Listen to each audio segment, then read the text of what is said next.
Good afternoon, everybody. Welcome. I'm Bill Fulton, the director of the Kinder Institute for Urban Research here at Rice University, and welcome to today's Urban Reads event with the authors of Hurricane Harvey's Aftermath.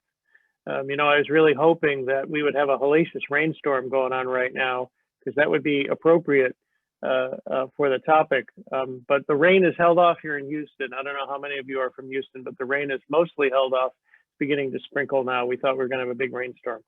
The Kinder Institute Urban Reads series showcases recently published books by regional and national authors.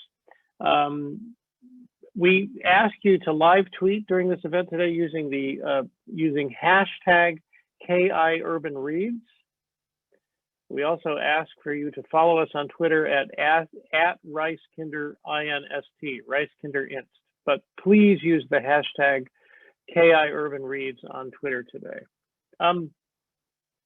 After the presentations by our authors, there will be time for Q&A with the audience. If you have questions, please put them in the Q&A box at the bottom of your screen. You'll see there's a Q&A box and a chat box. Don't put them in the chat box, put them in the Q&A box. One of the reasons we like you to do that is that you can also then like other people's questions. And one of the cool things about Zoom is that popular questions will rise to the top, and I will try to ask the questions more or less in the order of popularity. The Urban Reads series is made possible thanks to our friends at Centerpoint Energy, the title sponsor of the Urban Reads lecture series. And I'd like to turn it over to Gloria Bounds from Centerpoint right now to say a few words. Gloria, thanks for being with us today. Thank you, Bill. Good afternoon. My name is Gloria Luna Bounds, and on behalf of Centerpoint Energy, I'd like to welcome you to the Kinder Institute's Urban Reads, featuring authors Kevin Fitzpatrick and Matthew Spialek. We're proud to partner with and support the Kinder Institute for Urban Research through valuable webinars, public webinars such as this. Centerpoint Energy is a customer-focused energy delivery company with electric transmission and distribution, power generation, and natural gas distribution operations that serves more than 7 million customers in 8 states. The subject today is not only relevant to us as a region, but to Centerpoint Energy as a company. When a natural disaster strikes, we're always there. We're ready to respond and serve our customers. Hurricane Harvey was one of the most devastating storms in US history, and it presented some unique challenges to us as a company. For example, multiple substations were underwater for several days, but we were able to quickly respond and construct a temporary mobile substation, quickly getting our customers and businesses back up and running in West Houston. Automation, smart meters, and drones were all used to identify locations with problems, and we were able to quickly direct crews to those. Because of our extensive experience, comprehensive emergency plan, and our innovative technology, we could quickly isolate power problems. Over several weeks, thousands of employees, contractors, and mutual assistance personnel from 7 states worked safely and efficiently to execute our restoration response in partnership with local first responders and emergency organizations. We know that natural disasters like this are going to continue to occur.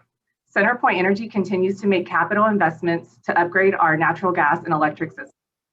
Over the next 5 years, we're going to invest approximately $13 billion to strengthen utility assets, infrastructure, and systems throughout our system. We'll also allocate capital to enhance safety, reliability, resiliency, and customer service needs. Centerpoint Energy is committed to working and serving responsibly for our customers and our communities every day. Thank you all so much. We look forward to hearing from our authors today. Thank you, Gloria, and thank you again to Centerpoint for your generous support of this program and of the Kinder Institute generally. We've been great partners for many years. Generous support also comes through a multi-year grant from Houston Endowment. And in addition, we'd like to recognize the philanthropic investments from other contributors that we rely on. Special thanks go to Nancy and Rich Kinder and the Kinder Foundation, Laura and Tom Bacon, the Baxter Trust, Chevron, JP Morgan Chase Foundation, Wells Fargo, the Cullen Trust Foundation, Raynette and Stan Merrick, PNC Bank, Claire and Eric Anya, Catherine and Hank Coleman, Sis and Hasty Johnson, Becky and Ralph O'Connor, Bank of America, Bracewell, HEB, and United Way of Greater Houston. Thanks to all of those philanthropic investments, we wouldn't be here today without all that support, and especially Centerpoint. So now on to the show. We have two speakers today, the co-authors of this book. As Gloria said, Kevin Fitzpatrick is a university professor of sociology and criminology at the University of Arkansas, and Matt Spialek is assistant professor in the Department of Communications. Their recent book, Hurricane Harvey's Aftermath, Place, Race, and Inequality in Disaster Recovery. And at the end of this, we'll tell you how to order it at a discount. But Hurricane Harvey's Aftermath provides insight into how ordinary people experience and persevere through a disaster in an age of environmental vulnerability. So we're going to begin with a presentation by Kevin and Matt. And I think, Kevin, I'm going to turn it over to you now, right? Yes, Bill, thanks. So let me get my screen up here and we'll be ready to go. Everyone good on that? Can you see that good?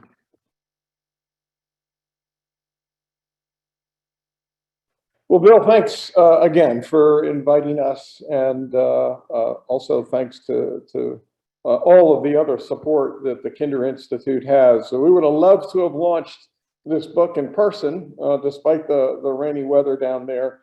Would have been nice to have it coincide with when this book came out on the 3rd anniversary of Hurricane Harvey. And here we are, almost 4 years from that anniversary moment. But of course, COVID had some other plans, but this is certainly the next best thing. And we appreciate the opportunity to be able to sit in, have a conversation, and talk a little bit about this book with the audience. What I'm going to do is sort of set Matthew up. Matthew's the communications disaster researcher. I'm kind of the wannabe sociologist who saw this as an opportunity to really continue my work on place, and I'll talk a little bit about that. But I'm going to just sort of give some background to the narrative that we weave, and then Matthew's going to come in and follow up with some more concrete examples, some research specifics, and talk a little bit about the chronology of the storm from the disaster researcher. And then we'll certainly be happy to entertain questions. I want to jump right in and read from the book and give you a little bit of a prelude to what I want to talk about. And then we'll talk a little bit about the sociology of place and why that's important to the work that we talk about here. And then I'll let Matthew pick it up from there. So at the very beginning of the book, few people in the United States paid attention to the weather off the coast of Africa in August 2017. Every year in that part of the world, hundreds of tropical waves and depressions come and go, and no one really remembers much about them. But one of those tropical depressions was different. In the early days of the month, it began to take shape, and soon it would become a household name. As this yet-to-be-named tropical depression blew into the Caribbean, meteorologists took note, as they typically do, modeling the probabilities of this storm becoming something significant. It wasn't until the storm entered the warm waters of the Gulf of Mexico that it intensified, gaining enormous strength as it churned its way towards the Texas coastline. Meteorologists eventually named this storm Harvey. People started paying attention, and they would never forget that name. And it seemed like the rain would never stop. Harvey was definitely not shaping up to be your typical hurricane. By the time the storm made landfall 4 miles east of Rockport, Texas, on August 25, the ground was saturated, rivers overflowed their banks, and every major dam, levee, reservoir, creek, and bayou had either been compromised or exceeded its flood stage. Harvey became something to contend with, a Category 4 storm packing winds in excess of 130 miles per hour. Rain band after rain band pummeled towns up and down the coast, producing a historical rain the likes of which no one had witnessed in this part of the country. Harvey wound up generating the single greatest amount of rainfall in the history of the continental United States, breaking one record after another. And, you know, it really was one record after another.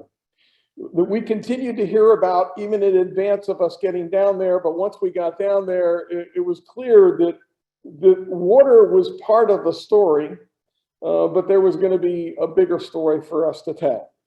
There would be some themes that would emerge, and many of them would be the themes that we typically hear when we talk to people who go through these kinds of experiences: disappointment, loss, and a lot of negative. But we also heard stories, and throughout the book, we weave those stories about the positive things that really are about grace and gratitude as well. This slide here was really for my reference as much as it is for anyone else's. And I do want to have just a minor caveat before I continually go on about this story, is that I realized that today, unlike any of the other times that we've given a talk about the book, that this is the first time that we really are talking to the choir. And I appreciate the fact that many of you have gone through what I'm going to talk about. And I don't want you to believe that I'm talking through you, but want to try and tell a story from the outsider's perspective in terms of what we felt like when we talked to people and we interviewed them and we spent time down there. So let that be the caveat for today, that for us, this was a very new and unique experience. And likewise, on this picture, you can see that was and I'm sure many of you have seen this picture. This was an amazing amount of rain, and definitely it was a storm for the ages. There was so much water there, and I think at one point we talk about this in the book, that it had been estimated that as much as 35 trillion gallons of water had dumped on the coastline. And I had no idea what 35 trillion gallons of water would possibly represent. We had to go back and dig around, and some journalists were able to provide some really important cues. And one of those 35 trillion gallons of water is enough water to cover the state of Arizona at 12 inches. Or if you can't quite get that, it's enough water to fill the Chesapeake Bay. And so clearly that amount of water for us was an amazing figure. And I think that we would expect, and what Gloria had referred to is that this particular storm was a storm that I think not only would we expect a lot of damage, but an enormous cost incurred. Next to Katrina, in the recent storms that we've tracked, this is certainly one of the most expensive ones, and certainly the amount of damage, and you'll hear reference to this as we go along, was unbelievable. Lawsuits, settlements, rebuilding, much of which still goes on now. As every once in a while, we can still pick up on news about folks that are still in the midst of dealing with this tragedy now, almost 4 years removed. A few months ago, I was sitting in on a webinar lecture by one of our geoscientists up here at the university. And he was talking about the sea rise and its impact on coastal communities. And there's this complicated science that was probably over my head for the most part, but this complicated science that intersects sea rise and climate change. And as I was listening to him, it struck me that he probably would have thought that what we document and the year that we documented it was a bit of a meteorological anomaly. But he also, in listening to him talk, I was thinking the whole time that while he might have thought 2017 was an anomaly, I'm guessing that he would predict that we have some more anomalies down the road. And this particular map, I really like this map because it gives us just a glimpse of the chaos of 2017. And it started at the very beginning of the year, and it just continued on. And when Harvey hits, Irma hits, Maria hits, and the amount of stress and pressure on the infrastructure as well as the support system, I think gives us an idea of what was probably going on. But you know, when you look at this map, I think you get some idea not only about the magnitude of destruction, but again, the magnitude of support that all of this took over that period of time. So Salvation Army and FEMA and Red Cross and every other disaster relief organization spread out in the four corners and even onto the island of Puerto Rico, it was going to create a problem for someone somewhere. And I think that the later we went on in 2017, we could see the greater the amount of stress that was taking place on those recovery efforts. I mean, no one could have possibly prepared for Harvey because we had water, right, that inundated communities, and the only place for that water was to go up. And again, I know that even Gloria was talking about the fact that she has to move from point A to point B with some care when the rain gets bad in Houston. And I think that again, much of the story that we tell is a response to this extraordinary experience that many people had. And I'm sure that you've seen many of these pictures, and for some, you probably don't want to see it anymore, and would hope that not an event like this would ever take place again. But these pictures tell an important part of this story, and it is a part of the story that for many, there was no place for this water to go but up. And I think these are really pretty unbelievable images. You know, and I think that what it does is it highlights a physical environment, and part of our interest as we were down there was to sort of document that. But it highlights an infrastructure that really is unable to mitigate that amount of water that fell in those 3 or 4 days. You know, and particularly in those places where there is maybe a less than adequate mitigation system, or there isn't very much green space. There's a lot of concrete. And I mean, those are the perfect ingredients for a disaster recipe with this much water. And then it's no surprise that in many of the instances, particularly the ones that we were able to get a closer glimpse at, were in those communities where typically they are occupied by persons of color and or low income, and these communities typically are oftentimes the least unprepared. Now, this particular slide I want to talk about because I think it does a really nice job of interfacing the concept of social vulnerability with flooding.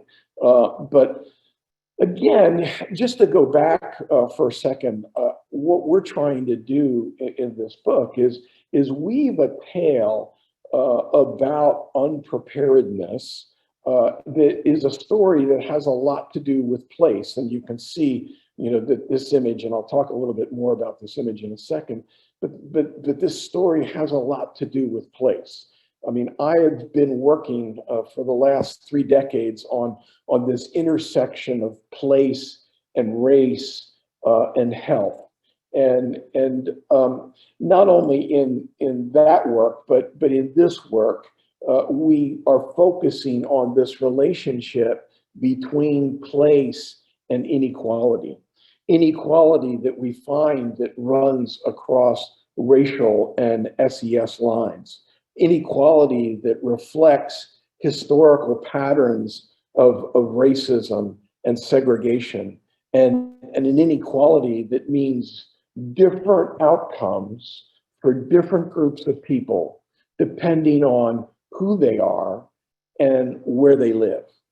Now, we know that structural inequality has some profound consequences for the general health and well-being of populations, but also survivability during times of natural disaster, but not just natural, because Bill and I were talking earlier about the freeze that took place just a few months ago, and COVID. I mean, I'm sure that much of what we talk about in the disaster language is also relevant to many of the other things that have taken place since Harvey in the Houston, but also in the larger Texas coastline as well. As I said before, it's certainly no accident that poor communities of color dominate the high-risk flood zones in the United States. There's not a lot of green space. There's a lot of concrete.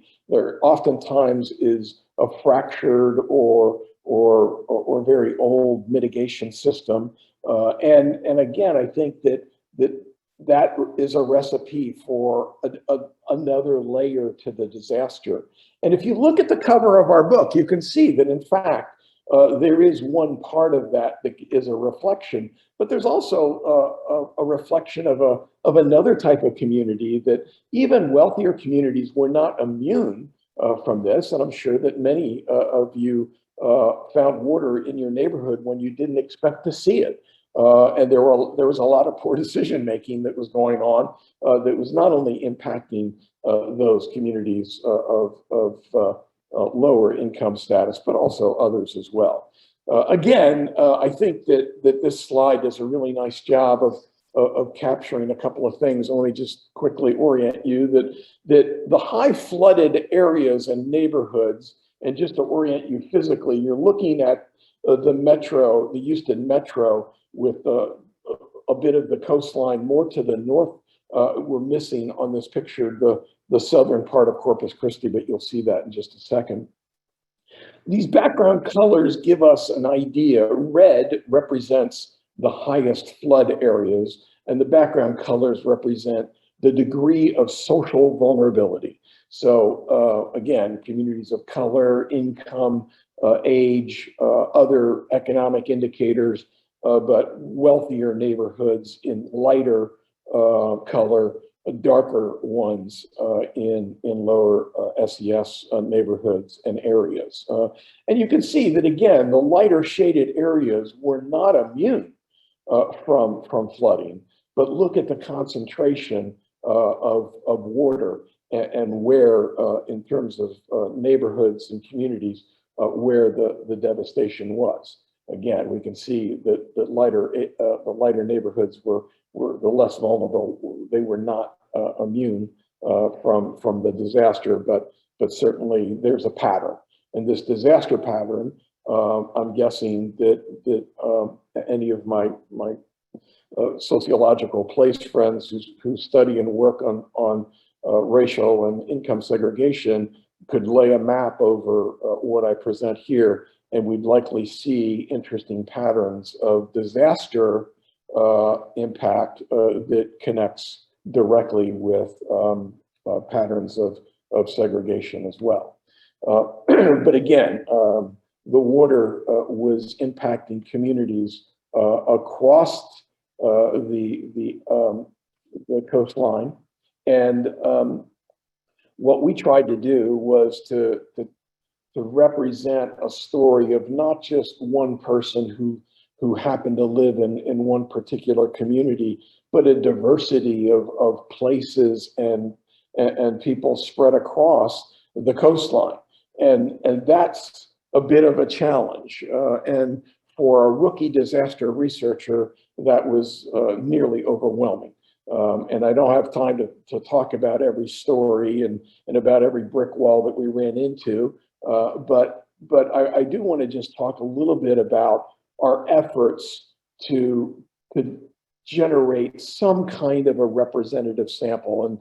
And of course, I'm not proposing that what we had was a representative sample, but I think it does a good job of, after we had set our quotas and our intent to represent different geographic areas of the coastline, I think we did a really good job of making sure that we captured a diverse group of individuals and their experiences within those geographic clusters. And I'll talk just a second about that. Again, I think that when we first, when the challenge came to us initially, the question was, well, how are we gonna manage to develop a random representative sample in the short amount of time that we had, and in the small amount of money that NSF gave us? So there were some unique challenges that we had to work through. On top of which, something for me, not necessarily for Matthew, but something for me, is that I've never had worked in an active disaster zone. And keep in mind that we were on the coast the first week of October. And so barely 2 months, not even 2 months had passed. And much of our experience while we were there, and I think part of what we tell in terms of our narrative is really that early experience to be in that disaster zone. So for us, it was, well, how are we going to manage this? What's the best strategy? And initially, we pulled the FEMA maps on applications for disaster relief. And you can see in the legend that the lighter colors are the fewer number of applications, and the darker ones are the larger numbers. And of course, Harris County at the center of the metro area there, you can see is the largest number of applications. But we see that across the coastline from Beaumont all the way down to Corpus Christi, there is a varying amount of color, so that we wanted to make sure that we made some attempt to represent those areas as best as we could, again, in the frame that we had. It was clear that looking at this, that place was going to matter, not only before the disaster, but certainly after, in terms of how we would end up telling ultimately this story. So we looked at the population concentrations in those 5 to 7 major counties that were hit the hardest. We looked at the population, the subgroup populations, race, primarily race, income, and age, as well as assuming relatively a 50% split on gender. And we just went in saying that we need to create these geographic clusters and essentially then create a layer of quotas within each cluster, knowing that we would do the majority of our interviews in and around the Houston area, because that's where the largest number of applications had been filed. But you can see, going up to Beaumont all the way down to Corpus Christi, we were making some efforts to be able to actually go in and create some representation geographically across the coastline. So again, to go back, you can see that we had some geographic targets in mind, and then we also had some quotas in mind. And the quotas were primarily race and ethnicity, and then age, and assuming a moderate balance in gender, and then again, a geographic location. And we really think that we did a pretty good job of that, not only in terms of the actual interviews face-to-face and online interviews that we secured, but then on the follow-up qualitative, more in-depth interviews, we had a diverse group of individuals that were participating in that as well. So again, not a representative sample, but one that I think does an adequate job of geographically representing the coastline, as well as meeting some of the diversity quotas that we had in mind. And we knew that of course, race was going to be important, but we also felt like there were going to be some other things that would be equally important. And one of those was the disaster outcome. So that we were interviewing a diverse group of people in terms of their sociodemographic background, but we also wanted to make sure that we were not just interviewing people in a shelter, or not just interviewing people that were in hotels. We wanted to make sure that we had, again, a diverse set of experiences, and we saw that about 50% of the people that we talked to said that that they had stayed in place, and the other 50% had found shelter, and those were either with friends and relatives or hotels and motels, and then some of the traditional larger shelters that were pop-up, and in some cases we were able to access in part the homeless population because of our connection with some folks down there who work in that community. So again, I think that it was about experiences and circumstances that were just as important to making sure that we had good representation. Matthew's going to talk a little bit about some of those and how those line up with some of the background characteristics of those individuals that we interviewed as well. Again, some of the circumstances that we talk about, and I think are not surprising. I mean, I don't think a lot of the data that we share in the book, or for that matter, that Matthew's going to talk about, I don't think that it's surprising in a lot of ways. I mean, I think that he's going to talk about a few surprises. But we would expect that people had little good things to say about being displaced and being disrupted in terms of their experiences.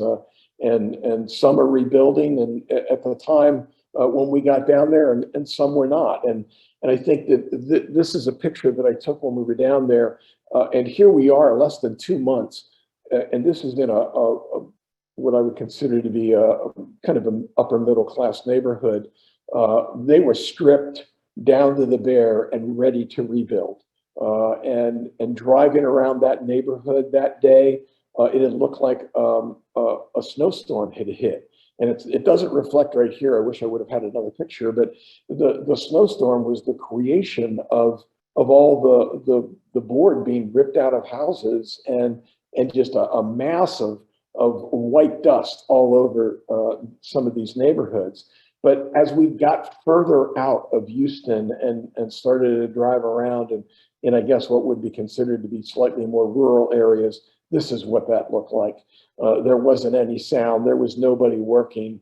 There wasn't even anybody there. All that had happened was a lot of furniture and a lot of garbage had been piled at the street, maybe 10, 15 feet high in some places, but there was no activity, and I think that's the juxtaposition for us that got us thinking, wow, there's some really important inequality that we're able to observe, not, pre-disaster, but now post-disaster, as we begin to look at how varied recovery actually is in some places. And we got to drive around and see a lot of different communities and talk to a lot of different people that I think is, again, reflected in the book and in part reflected in some of the data and references that Matthew is going to talk about. But I mean, I think that place is an important part of this story. And I want to conclude my discussion with another reading from the book, and then I'll ask Matthew to jump in. But this paragraph represents a continued message that we try and develop in this book, that place is so important, but it's a complicated part of this story that is really just more than geographic location. We argue in this book that displacement, well-being, response, and recovery are all subjects to the wildly variable disparities across metropolitan spaces. Place, status, race, and social structure are woven into a fabric that tells a distinctive part of the Hurricane Harvey survivor story. While our intention is to shine a spotlight on this place effect, we are also keenly aware of the important role that poverty plays in determining health and well-being, particularly among those persons living in highly dense, minority concentrated neighborhoods. We believe these structural characteristics impact not only individual well-being, but also community well-being and resilience.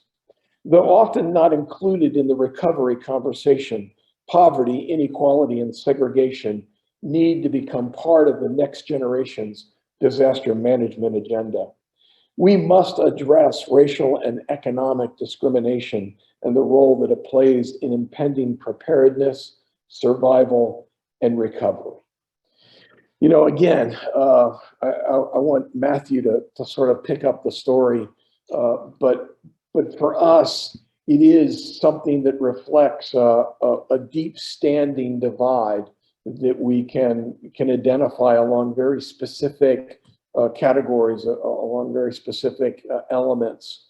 And it also then is reflected in this resilience and recovery that really, again, for a place researcher, I was really continually asking the question, I know what place matters before a disaster, but does it really matter the way I thought that it would matter after a disaster? So I'm going to stop talking and let Matthew jump in. And thank you for listening, and hopefully we'll have some questions that we can answer.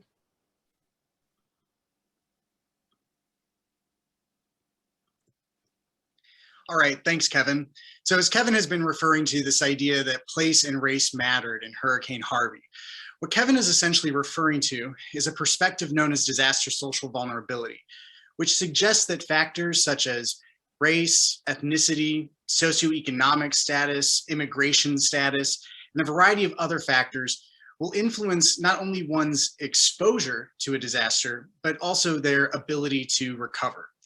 Now, based on this definition, disaster social vulnerability just doesn't emerge when a disaster takes place. Instead, it is cultivated structurally within our society well before a disaster strikes and has long-term consequences for underserved communities well after the news media and the rest of the country have moved on to the next story.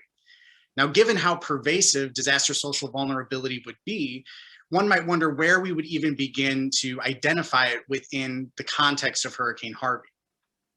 Fortunately, disaster researchers have organized disasters into phases, which is helpful for us to be able to trace those social vulnerability impacts across the lifespan of a disaster. Simply put, we could divide disasters into 3 phases: a pre-event or preparedness phase, an event or response phase, and then a post-event or recovery phase. As you can see on your screen, the pre-event phase is in blue. This is normally the longest time in the disaster life cycle because it's the time between recovering from one disaster and just waiting for the next one to occur. This time is often met with discussions about assessing risk and preparedness, and then also trying to take actions to mitigate those damages. The event phase is the acute onset of the disaster that normally represents the first few days and weeks following the event. And then the post-event phase includes the months and years after, as individuals and communities have to physically, emotionally, mentally, and financially cope.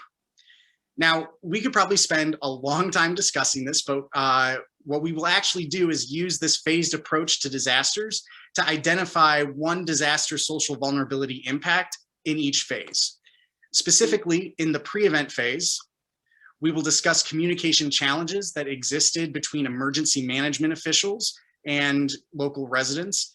In the event phase, we'll focus on social capital, often seen as an indicator of a community's ability to recover, can actually exacerbate inequality.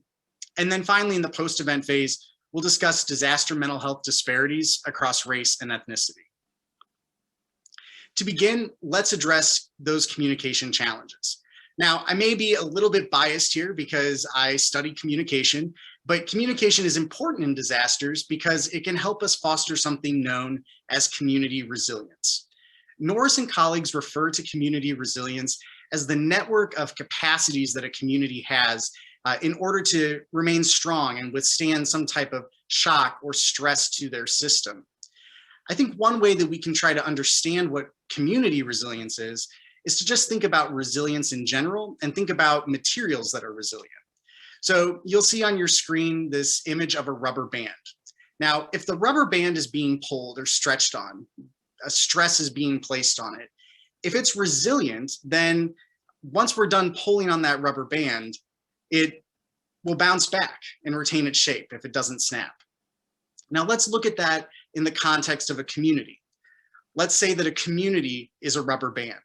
And let's say that this pulling and stretching that you see here represents the stress that is placed on a community when a disaster takes place.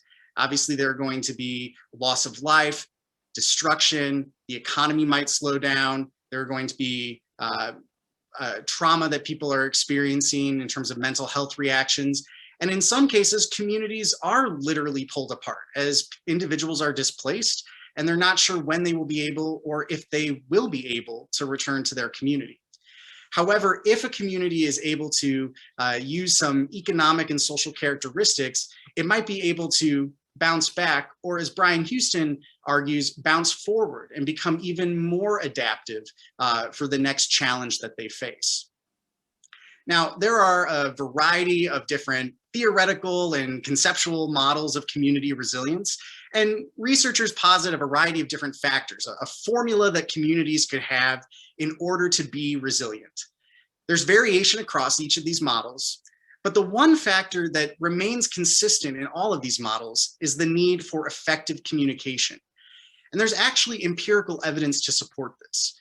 Communities that have robust communication infrastructures with local media that they can consume and frequency of interpersonal communication with family, friends, and neighbors about disasters are significantly more likely to view their community as resilient. Now, again, those are just community resilience perceptions. It might not necessarily match the reality of the situation, but that's at least one indicator that we can use. One way that we can assess community resilience perceptions is through something known as the Communities Advancing Resilience Toolkit, or the CART assessment. So we use that in our survey with a particular focus on disaster management perceptions and public communication perceptions. Now, in general, regardless of where you were along the Texas Gulf Coast or any other demographic, there were relatively weak perceptions of people's community disaster management and communication. Nearly half of all residents either strongly disagreed or were neutral on statements that indicated their community actively prepared for disasters or tried to prevent disasters. Now, I'm certain that many of these communities have some type of emergency management, that they probably have some preparedness plan in place. So I think that these descriptive statistics right here also maybe point to a fact that even though there are efforts underway, they might not be effectively communicated to the public. And I think that that's reflected in that last item that you see on your screen, where over a third of our participants had relatively weak perceptions that if a disaster occurred, their community would let them know what they should be doing. Now, when we broke this information down further based on demographics, we did find differences across ethnicity, specifically when we looked at the Latino, Latina, Latinx community and non-Latinx residents. So specifically, Latinx residents were much more likely to hold an unfavorable view of their community's disaster management and their public communication efforts when compared with non-Latinx residents. Now, of course, we cannot treat the Latinx community as a monolith. There are going to be variations in a variety of factors that might explain these significant differences here. But one possible explanation that we propose is the efforts made to linguistically isolated populations. And this is captured in Linda's story. So we not only collected quantitative research from over 300 participants, again, using the sampling strategy that Kevin previously talked about, but afterwards, we also asked individuals that participated if they'd be willing to do some follow-up open-ended interviews with us so we could get some qualitative responses as well. And Linda was one of the few participants that followed up with us who was a primarily Spanish speaker. She said that she was trying to make sense of what to do in the build-up to Hurricane Harvey, but most of the news that she was watching was in English, so she had a bit of a difficult time understanding what she should do. She said that she did switch to a Spanish language station, but even then she felt like the hurricane information was inadequate. But Linda still had to figure out what she should do in a situation like this. So her strategy was to watch the Doppler. And as she saw those bright red rotating circles, that gave her an idea of the storm's trajectory. Now, I want to try to put ourselves in Linda's shoes for a moment. As you look at the image on your screen, an image that sounds very similar to what Linda was describing to us, I don't know about you, but I don't think it tells us that much. It doesn't tell us whether we should shelter in place or we should evacuate. We see these ominous colors of red, orange, and yellow, but we have no idea of grasping how that would impact our lives if we are in that area. A few months later, Linda explained to us, quote, "At the time, it would have been helpful to have more information on prevention and advice on a possible catastrophe, but it was really scarce. And when they emphasized it, it was already very late." Now, to be clear, it does appear that there were communication challenges. That's shown in our data, but that doesn't suggest that the communication and that information wasn't available. In fact, if you went to the Office of Emergency Management's website for the city of Houston, you can see on the right side of that screenshot that that information is available in a variety of languages. But as Robert Littlefield and colleagues point out in their interviews with emergency managers, these departments have to wear several different hats, and only one of those hats is communicating with the public. So sometimes emergency management, particularly if their resources are stretched pretty thin, will view just simply making that information available or simply just disseminating it or putting it on a website as being able to fulfill that public communication role. But clearly our data suggests that that is simply not enough. In fact, a 2019 post-mortem report from the Houston Immigration and Legal Services Collaborative actually recommended that preparedness and response information needs to be distributed to non-English media outlets in a more timely manner. So circling back to our conversation at the beginning of this phase, communication may be found in almost every model of community resilience, but communicating just for the sake of communicating is not enough. Instead, we need what Susan Nichols refers to as dialogic disaster communication, where before disasters strike, emergency management and community organizers are working with linguistically isolated communities to understand the barriers that they face, the resources available to them, who they trust with information, and then working collaboratively with them to develop preparedness materials that can reach a wide audience and are also culturally resonant. We'll now move from the pre-event phase to actually trying to survive the storm in the event phase. We saw numerous examples in our interviews of social capital, which Robert Putnam refers to as the features of our social organizations, like the networks of people that we know and belong to, the norms that are established in that community, and elements of trust and reciprocity that we use to coordinate or work with one another, not only to help people around us, but also to probably help ourselves as well. Social capital is very important when it comes to disaster recovery, because as Daniel Aldrich points out, social capital can actually hasten disaster recovery and serve as a barrier to community exit. People will be more inclined to move back to a community that is susceptible to disasters if they believe that they have a support network, if they believe that they have a strong attachment to that particular place. In particular, we saw several examples of something known as bonding social capital, which normally refers to the social capital that we have with people that are in our proximal network. So family, friends, neighbors. And this type of capital is relatively homogeneous in terms of it's normally with people that we are very similar to. This isn't really surprising. No matter who you are, bonding social capital seems to be the first type of capital that is accessed when a disaster strikes. And one of the prime examples that we saw of this occurred in Beth and Diane's neighborhood in the Nottingham Forest subdivision in West Houston. They explained that one of their neighbors thought that it might be easy to help out fellow neighbors by volunteering, by giving people supplies, by soliciting donations. And he essentially set up his house so that people could go on his front lawn and just pick up supplies that people donated for free.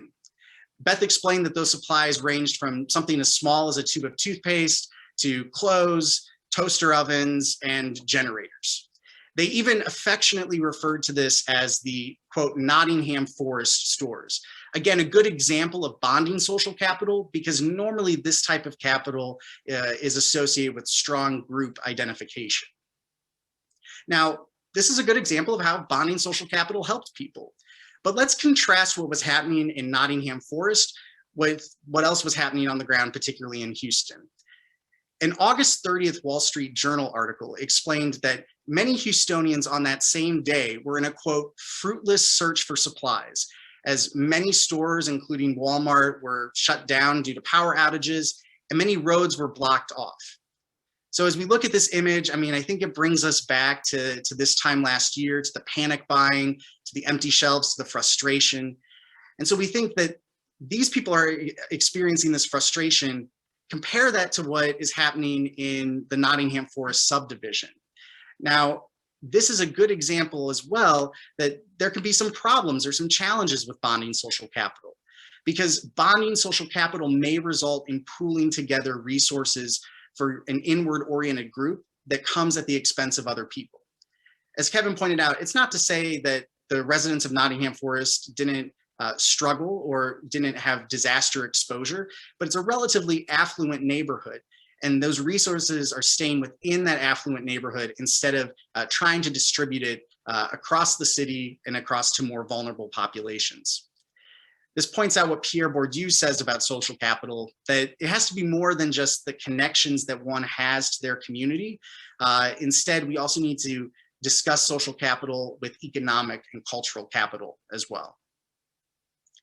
Now, this is normally the time in any disaster story where the media starts to move away. We've focused on the initial survival and the physical destruction, but we don't talk as much about in the media the invisible challenges that people face in terms of their mental health reactions.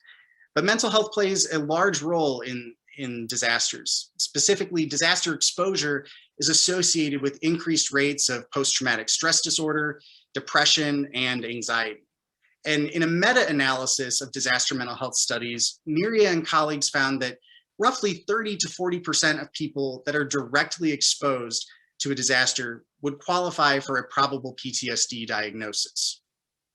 So looking at this, we wanted to obviously include this in our study. So we used Weiss's Impact of Events Scale Revised.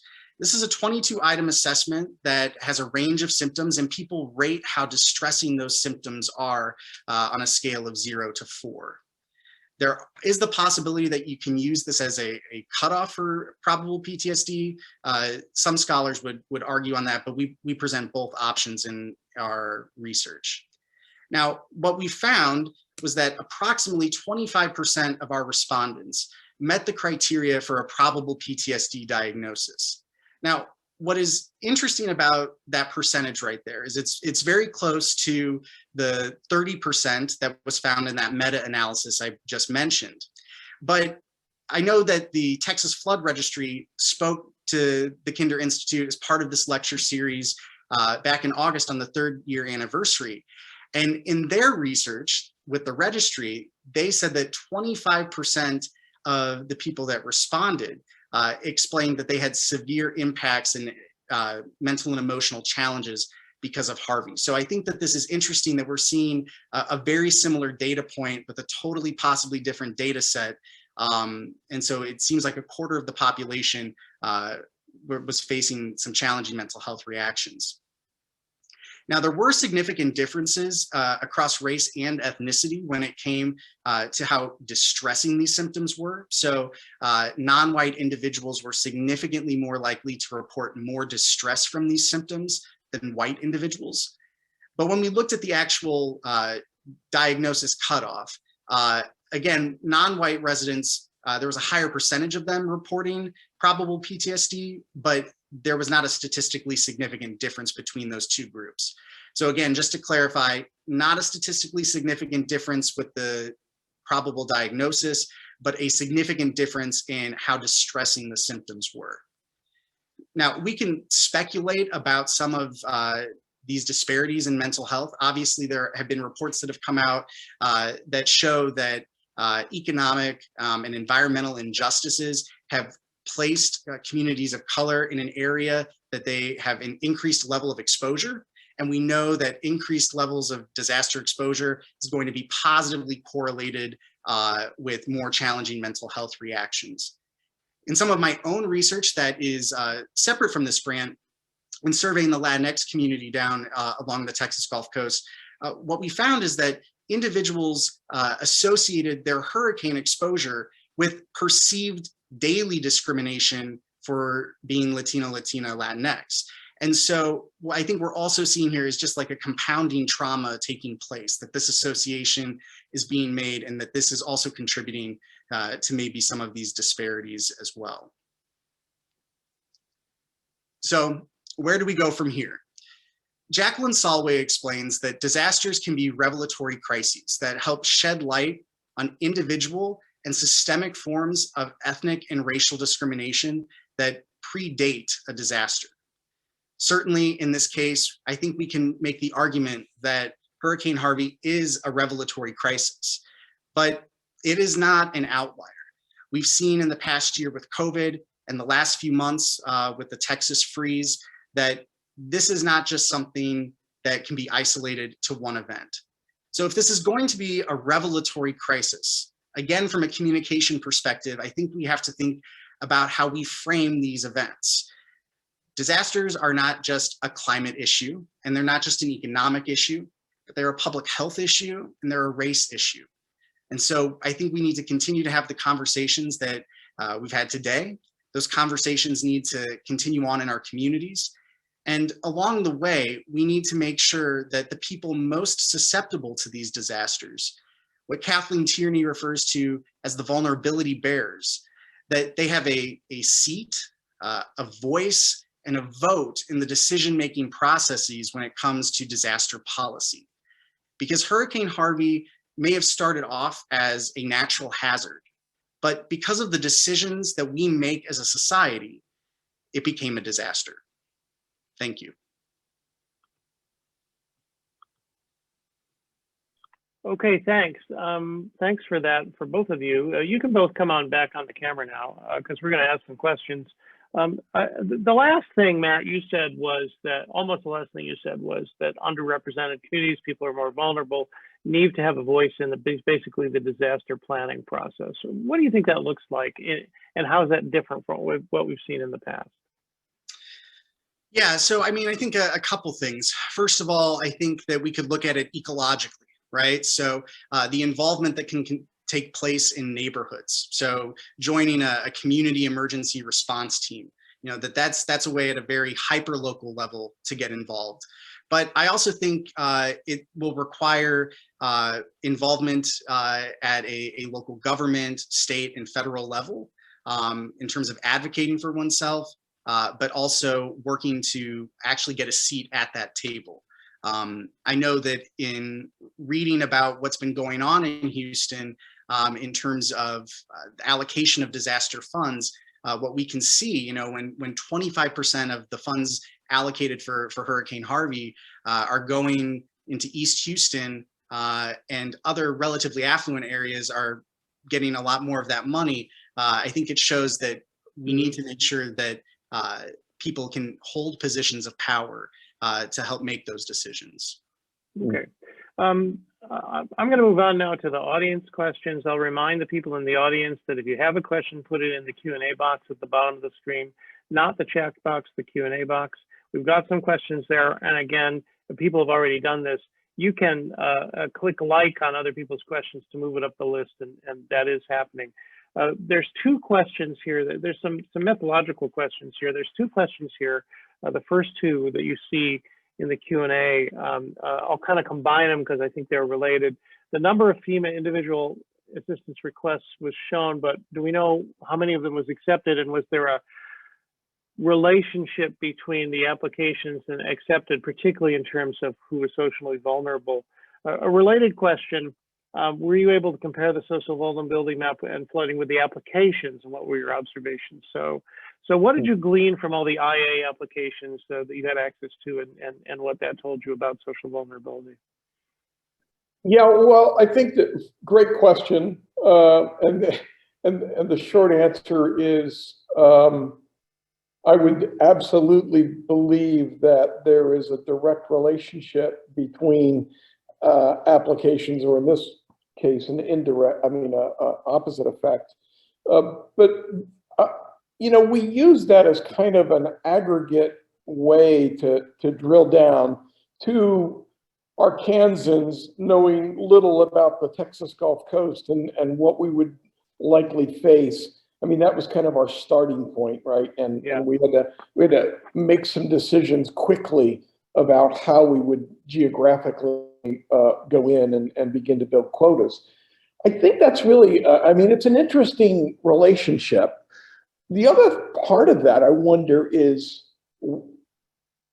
yes, I would believe that as applications went up, that it's possible that there was a greater concentration in less vulnerable places, in part because just access to information, the ability to quickly move and get done what needs to get done, not necessarily facing the long lines, and in some cases, I think that trying to make some measure as to whether or not people who were filing applications for total disaster as opposed to partial disaster. I mean, there were some neighborhoods, particularly in vulnerable communities, you all know this, that were totally wiped out.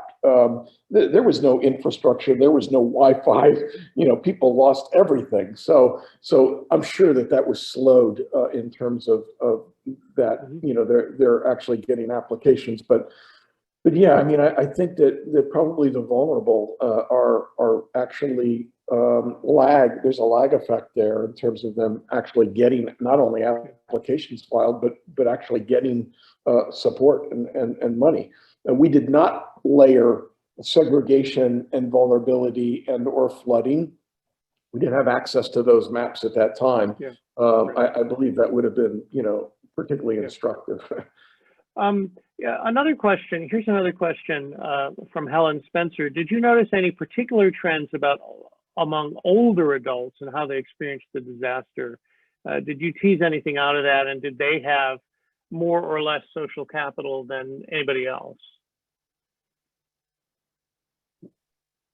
So at least in terms of some of the findings that we had when it came to like the disaster mental health reactions, older individuals actually seem to have fewer challenging mental health reactions. And that might just be the built up individual resilience of over time having perspective. That could possibly explain that. So that's one of our findings when it came based on age. At the same time, just looking at perceptions of their community, older individuals also tended to have more favorable community resilience perceptions in general, which might also just be, correlated, I think, with residential tenure. Right. Lived in the community more. Yeah, definitely more anchoring. Yeah, definitely more of an anchor effect. I also think, just to clarify though, too, it's very important in how we talk about resilience to not describe it as some individuals are more resilient. Like I don't want us to come from a perspective that because someone perhaps struggled more during a disaster that they lacked social capital, right? Or that they lacked resilience in general. I think, again, it really boils back down to what resources structurally might have been available to them. Yeah. A question from Rogine Calvert. Hello, Rogine. Thanks for being with us today. Does the federal government use this? I'm sorry, I just lost that one. Does the federal government actually use social vulnerability in their planning? Does the federal government use disaster social vulnerability in assessing their assistance? And if not, should they? Interesting question, Matt. I don't know the answer to that. Do they, Matt? Do they do any? Yeah, I mean, I obviously think that more work needs to be done.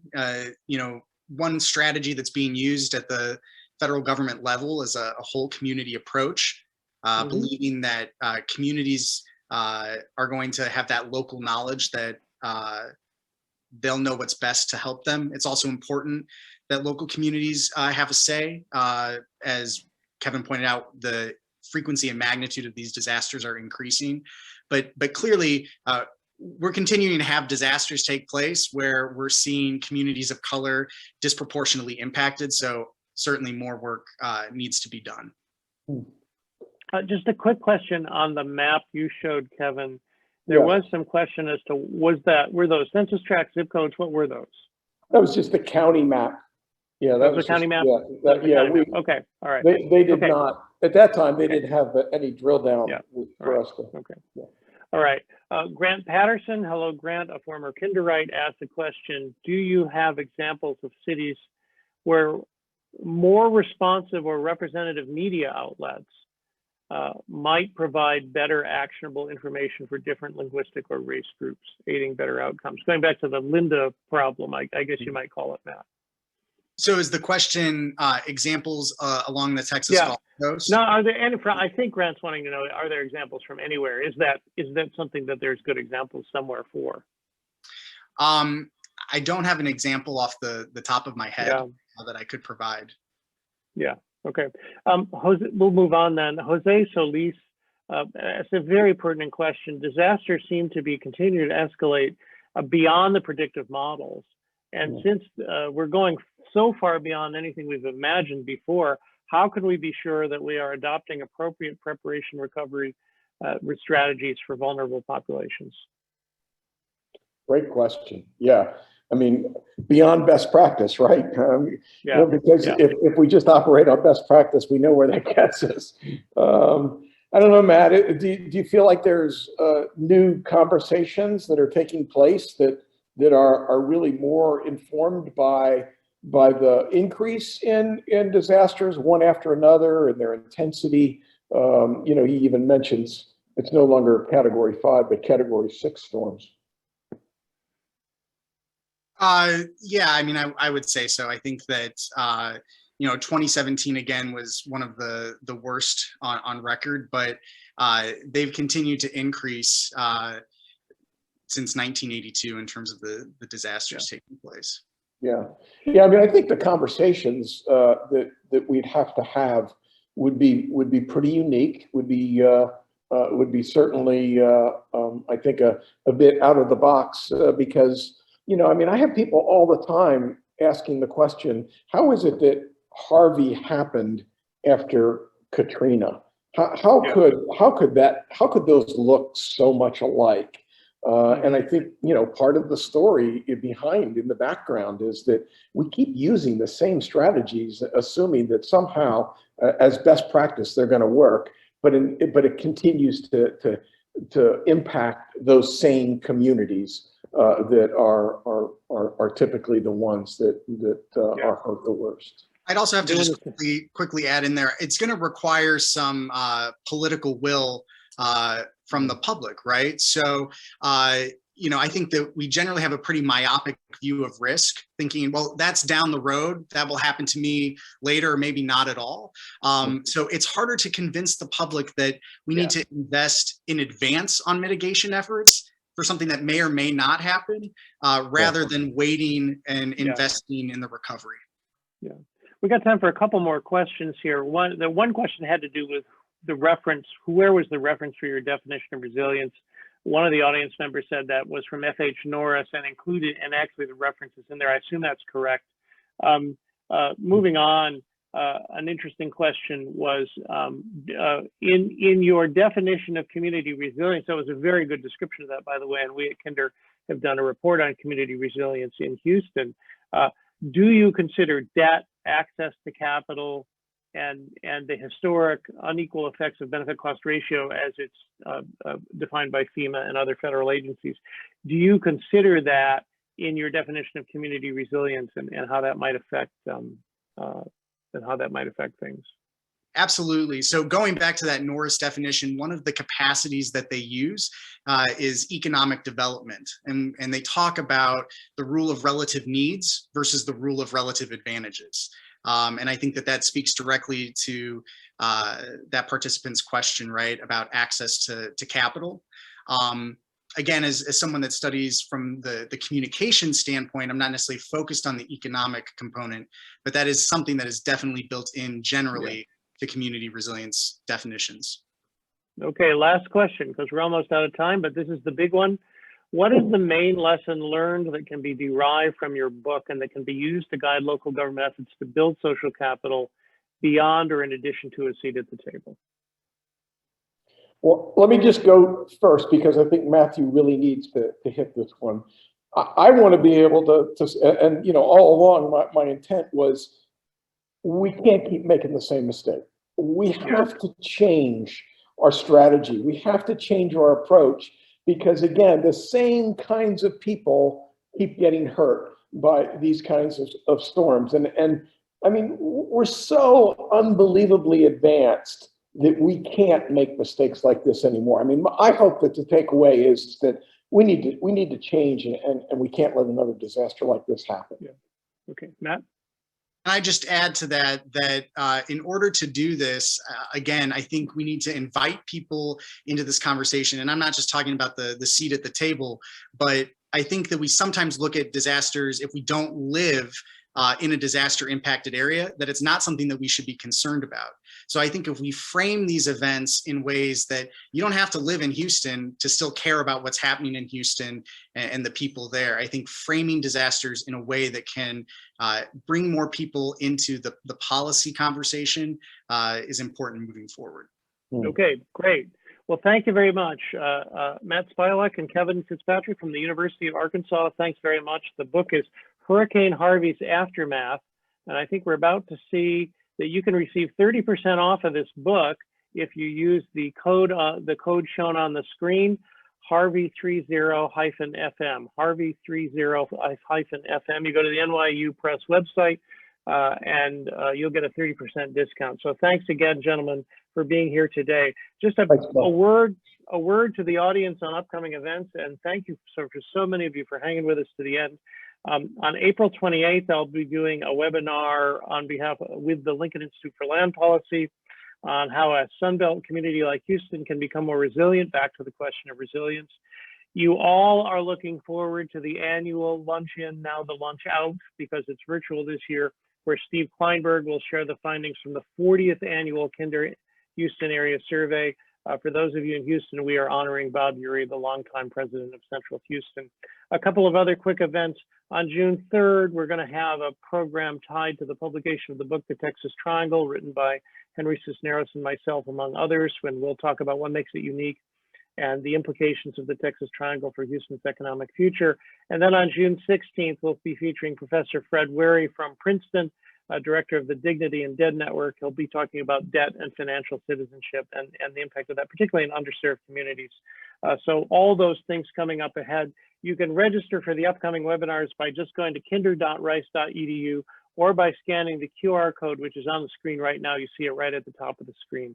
So thanks again to our guests, to our authors today. Thanks to everybody for being here, and we'll see you next time. Thanks again.